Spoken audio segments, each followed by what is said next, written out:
Estamos iniciando essa apresentação da disciplina de Filosofia 2, ofertada em modelo EAD pela UENG Barbacena.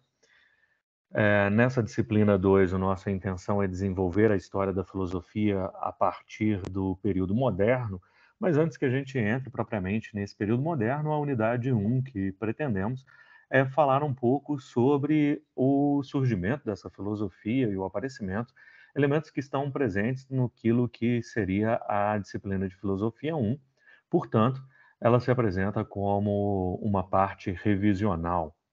Essa parte revisional, portanto, vamos começar ali com a própria palavra filosofia, o surgimento dessa palavra, envolvendo dois conceitos gregos que são amplamente conhecidos, um que é o filo, o amor, mas um tipo de amor específico, não um amor sexual, erotizado, nem um amor gratuito.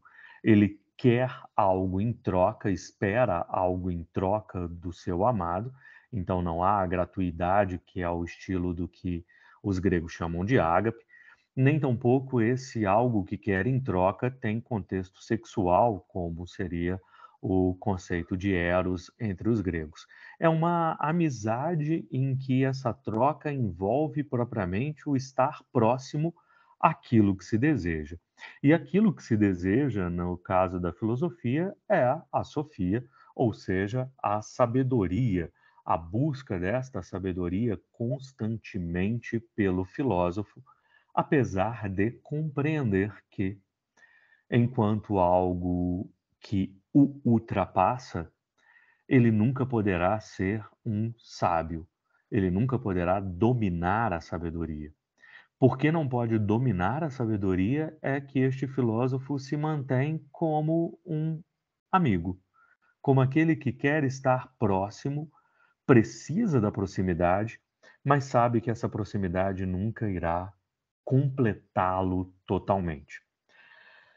Eh, Nesse sentido de filosofia como uma busca pela sabedoria, ela vai se desenvolver em contraponto, em contrapartida ao que seria o mito. No mito, há a compreensão de que é possível dominar a verdade, é possível ser o portador da verdade. Aquilo que alguns estudiosos da Grécia, entre eles o Marcel Detienne, é o principal, chamam de mestres da verdade. O mito acredita nessa possibilidade de ser um mestre da verdade. A filosofia não acredita nessa possibilidade de domínio completo do que seja verdade. Porque não acredita nesse domínio completo do que seja verdade, a filosofia representa um discurso, uma fala, um argumento, mas um tipo de argumento que se distingue claramente do que seja o mito. Enquanto no mito o argumento é um argumento religioso, que acredita no sagrado, que acredita no domínio dessa verdade, na filosofia o argumento é racional, lógico. O logos que envolve a filosofia faz com que o discurso seja um discurso que o tempo inteiro precisa se comprovar, precisa demonstrar desde onde está falando. E por isso surgiria como algo diverso do mito. Enquanto o mito acredita neste domínio da verdade, a filosofia representa áreas diversas, como a lógica, por exemplo, que modifica o domínio do pensamento antigo que no mito estava associado aos poetas, ou como a ética, que substitui o poder ordenador que no mito pertencia aos reis. Então você substitui o que o rei dita para você fazer por uma compreensão do que é mais certo de ser feito na ética, e como a física, que substitui as previsões dos oráculos pelas regras que regem a natureza. Nesse sentido, a filosofia vai se desenvolver e apresentar um pensamento que nós chamamos de clássico, Já com Sócrates, ou mais claramente com Platão, que é quem escreve a respeito de Sócrates. Este pensamento de Platão, por mais que represente a filosofia clássica, substituindo um pensamento anterior, de que algumas vezes são chamados de pré-socráticos, apesar do termo ser um pouco pejorativo, no sentido de que são aqueles que vieram antes do Sócrates, vamos optar por um termo mais valoroso, que seria fisiólogos, estudiosos da natureza. Esses pré-socráticos, esses fisiólogos, esses pensadores originários, desenvolviam a sua argumentação a partir da compreensão do que era a natureza, um discurso lógico sobre a natureza, e entre eles dois se destacam, que são esses dois que estão apresentados neste slide, Heráclito e Parmênides. De um lado, Heráclito acredita que tudo está em constante movimento, porque há um choque de opostos, como a vida e a morte, por exemplo, são opostos, mas também como luz e sombra são opostos. Isto faz com que haja um movimento constante, enquanto Parmênides, por outro lado, vai fundamentar-se no oposto, na ideia de que não existem opostos, e ao não existir opostos, também não existe movimento. Para ele, não existem opostos por um jogo simples de palavras, uma vez que o ser é e precisa ser, o não ser, aquilo que é diferente dele, tem que necessariamente não ser, ou seja, não existir. Se só existe o ser, não existe o não ser, significa que existe exclusivamente uma coisa diante da inexistência de algo que se opõe a ela, inexiste também o movimento. É como se Parmênides estivesse conseguindo pensar sob um aspecto mais distante do que nós pensamos. Nós focamos demais a nossa própria existência como sendo algo relacionado à vida e à morte, como Heráclito observa mais de perto, e Parmênides estaria observando mais à distância, como quem do cosmos pudesse dizer que esta vida e morte que nós vemos não é nada, não representa nada diante da unicidade do ser.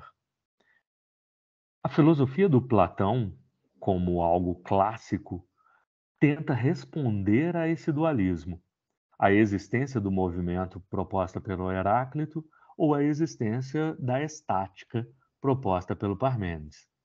A resposta que o Platão vai dar é uma síntese entre essas duas questões, e essa síntese envolve a noção de que há um desenvolvimento das coisas, morte e vida, no mundo em que estamos vivendo constantemente, mas há também algo para além disto. Este algo para além disto representaria o mundo das ideias, um mundo perfeito em que não haveria movimento. A partir daí, nós vamos usar alguns excertos do Platão, alguns trechos do Platão, para compreendermos para onde vai essa filosofia. Primeiro deles, os capazes de aprender o que é sempre idêntico e imutável, em todos os aspectos são filósofos, enquanto os incapazes de fazê-lo e que vagueiam entre as coisas múltiplas e variáveis, de todas as maneiras não são filósofos. Platão estaria dizendo, de uma forma geral, que aqueles que, como Parmênides, compreendem que algo permanece são filósofos, e aqueles, como Heráclito, que se perdem em meio às coisas mutáveis e variáveis, não são filósofos. Ele não chega a dizer que estas coisas não existem propriamente, como Parmênides estaria dizendo que não existe o movimento, mas ele vai dizer que essas coisas são aparências que fazem com que percamos o que é essencial, fiquemos distantes daquilo que é essencial. E o essencial, por óbvio, para ele, significa este algo mais elevado, as ideias, ou em relação mais interna nossa, a alma em detrimento do corpo. Volto ao Platão. Quando os desejos do homem fluem para o conhecimento e tudo desse gênero, ele se interessaria, suponho, pelos prazeres da própria alma em si e seria indiferente aos prazeres dos quais o corpo é um instrumento. Se realmente for um genuíno filósofo e não um impostor. Dedicar-se ao corpo representaria a imagem deste impostor que está mais preocupado com as coisas passageiras, com a sequência entre morte e vida, do que propriamente com aquelas que são imutáveis, permanentes, as coisas que engrandecem a nossa alma, segundo Platão. E aí ele vai dizer que essa forma de se relacionar ou com a alma ou com o corpo representam duas maneiras de lidar com o mundo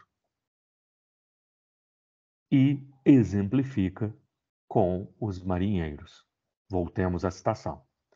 Os marinheiros disputam entre si a pilotagem do navio, cada um deles se julgando que deveria ser o capitão, ainda que jamais tendo aprendido náutica, não possa indicar seu mestre ou a época em que aprendeu.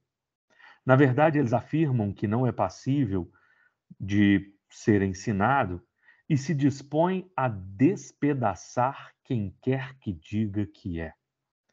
Eles não compreendem que um verdadeiro capitão tem de estar atento às estações do ano, ao céu, às estrelas, aos ventos e a tudo que diz respeito à sua arte. Se realmente pretende ser o comandante de seu navio, não achas que o verdadeiro capitão será classificado como um verdadeiro diletante, contemplador das estrelas, um tagarela e um inútil por aqueles que navegam em navios comandados pela forma nas quais tais coisas acontecem?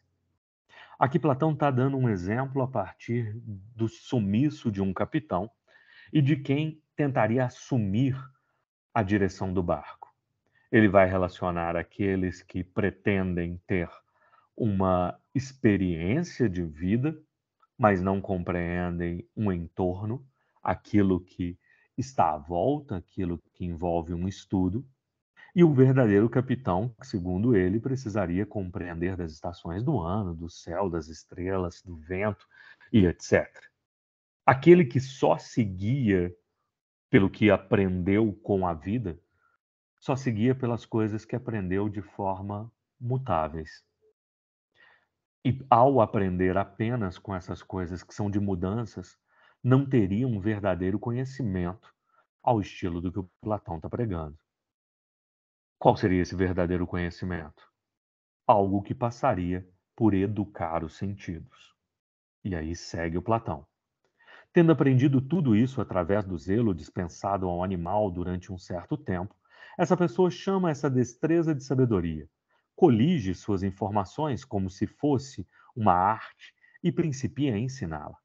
Na verdade, não sabe qual dessas convicções é nobre ou vil, boa ou má, justa ou injusta, limitando-se a aplicar todos esses termos de acordo com o tipo de reação do animal, classificando o que aprecia de bom e o que o enraivece de mal, sem outro critério de uso desses termos, e qualifica de justo o que lhe é compelido a fazer, porque não percebeu e está impossibilitado de mostrar aos outros quão grande realmente é a diferença entre o que é obrigatório e o que é bom. Compreender que aquilo que o rei ditava lá na época dos mitos era apenas obrigatório e não necessariamente bom, é o que o Platão está prescrevendo como uma educação dos sentidos. Ultrapassar o limite dos sentidos para não ficar preso apenas ao que nos ensinam ser obrigatório. E essa ultrapassagem exige que se solte as arreias dos sentidos, deixe de estar preso aos sentidos para vivenciar a inteligência. E aí Fechamos com Platão. O que o próprio bem é no domínio inteligível em relação ao entendimento e aos objetos inteligíveis, o sol é no domínio visível em relação à visão e às coisas visíveis. Quando ela, a alma, se fixa em algo iluminado pela verdade e o ser, ela compreende, sabe e parece possuir inteligência. Mas quando se fixa no que está mesclado com obscuridade, no que vem a ser e deixa de ser, ela opina e fica turva. Muda suas opiniões voluvelmente e parece privada de inteligência. A alma só chega à verdadeira inteligência quando ela se liberta dos sentidos. Aqui temos então o grande aspecto central de Platão. Nós voltamos a esse aspecto central para poder dar o passo adiante antes de chegar à modernidade, que é compreender a relação entre racionalistas e empiristas. Aqueles que procuram um viés racional da compreensão e vão beber demais em Platão nesse sentido, e aqueles que vão tentar compreender como os sentidos podem nos ensinar também. E com isso, separam-se do pensamento platônico. Então, lembrando que este nosso objetivo hoje, obviamente, era passar de forma bastante rápida o pensamento platônico, o fórum da disciplina fica aberto para que possamos tirar as dúvidas. Nesse momento, a intenção se cumpre apenas com essa introdução. Agradeço a paciência. Até a próxima.